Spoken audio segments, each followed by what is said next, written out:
Hello, Z's, Mon Life. How you doing? It's been a while, but it doesn't matter. It's the internet. Time doesn't exist. I could go years with that, with in between posting these videos because nobody watches them anyway. I've only got 5 subscribers, and 3 of them are robots, robot lunatics. Right? Okay. So let's go. Art. That's my accent. Okay. How to appreciate art. Not many people know, right? But the key to it is don't overanalyze it. There's a woman called Patti Smith. She was a punk singer in the 70s. And she said, somebody was interviewing her and they were like, what does it all mean? What does it mean, man? What do the lyrics mean? And she was like, you're overthinking it. That's not what art is about. Just let it flow over you, you know? Um, it's meant to transcend language. Do you know? It's more about feelings, isn't it? Let the art critics put it into writing what it means. But don't overanalyze it because you can get bogged down in the weeds and lose, the meaning of the art, which is the feelings and emotions that it can inspire in you. So we've all heard songs that make us feel nostalgic. It's a strange feeling. It can make us think of our childhoods, lost memories, smells, sights. And this might be a song that we've never heard before, and it wasn't a song that we ever heard in our childhood. So that's what music is. And good art does.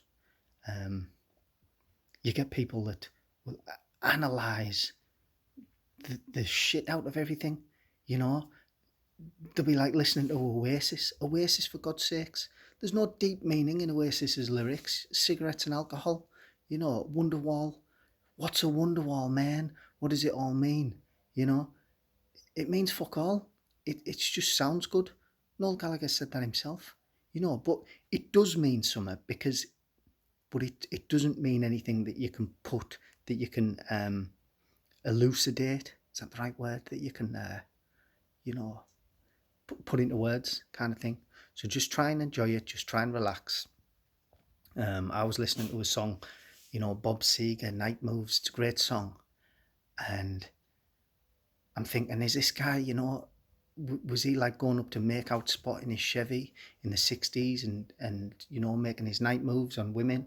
Is that an actual memory that he's writing about? And no, it isn't. Nobody really did that. That's for the movies. A lot of art and a lot of songs are like idealized versions of a kind of portion of an experience that we've all had. you know so if I'm listening to Bob Seger's Night Moves, I'm thinking, oh, I wish I had a Chevy and I grew up in the Midwest and go out to the what a kind of fantasy life, and then compare it to my own, and be like, oh well, I was finger banging ginger lasses over bishy bars, and it's just not going to compete. But that's my Bob Seger moment. That was my night moves, so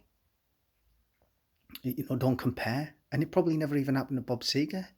But it's about him putting a feeling into songs, and everybody will connect with that song, but in their own personal way. Do you know what I mean? And it doesn't even have to bring up specific memories. So just enjoy the music, just relax, don't overanalyze it. Same with art, same with people who bang on about modern art. What does it all mean? This and that, or it's just scribbles and splashes of paint on the wall. I'll tell you what, it isn't though. It would be if you did it, because you're not an artist, right? But these people know what they're doing. They're steeped in art history, and all that.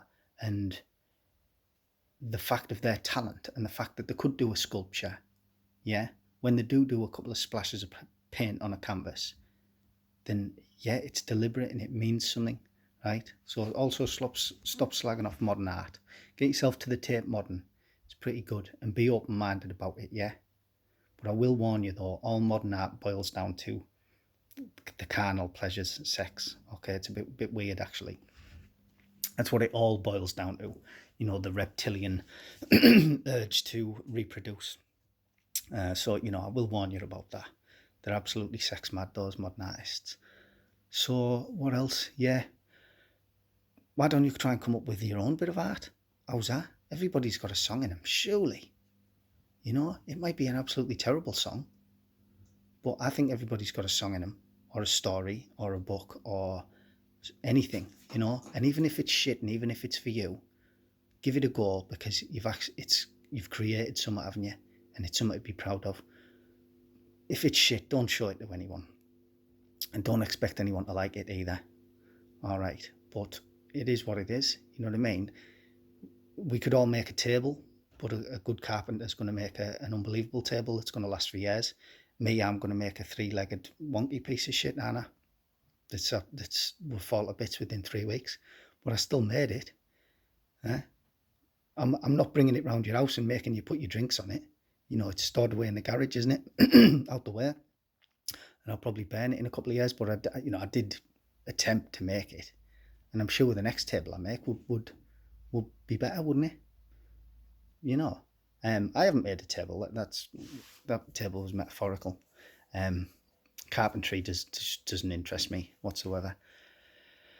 Yeah, so give it a go.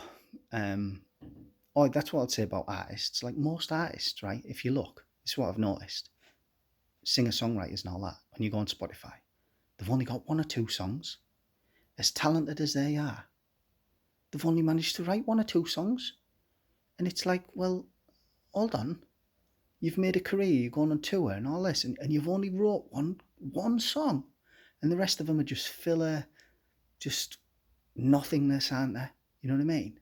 Honestly, go on Spotify. Most artists, if you click on them, the first 2 songs might have 100 million listens, and then there's a big steep drop off to absolute nothingness. So if they can do it, right? You know, if you're an aspiring artist, all you need is 1 song and you can live off it. That's my advice to you, okay? So let's get creative, people. Let's appreciate art. Let's not pull it to pieces and start worrying about it, and start worrying about what it all means, turning up at John Lennon's door, asking him the meaning of life and what it all means. You know what John Lennon did when that happens? He said, come in and have a cup of tea. And look, let's ring your parents or whatever and get you sorted out, because you've obviously got issues, yeah? He's a good dude, John Lennon. That guy later shot him in the head. No, he didn't. He didn't. That was, total prick, that, actually, by the way, Mark Chapman doing that. I'll never get over that. Pathetic. But we'll talk about serial killers and murderers another time, okay? Heads up. They're absolutely dicks. The dicks. All right. See you later anyway. I'm on life.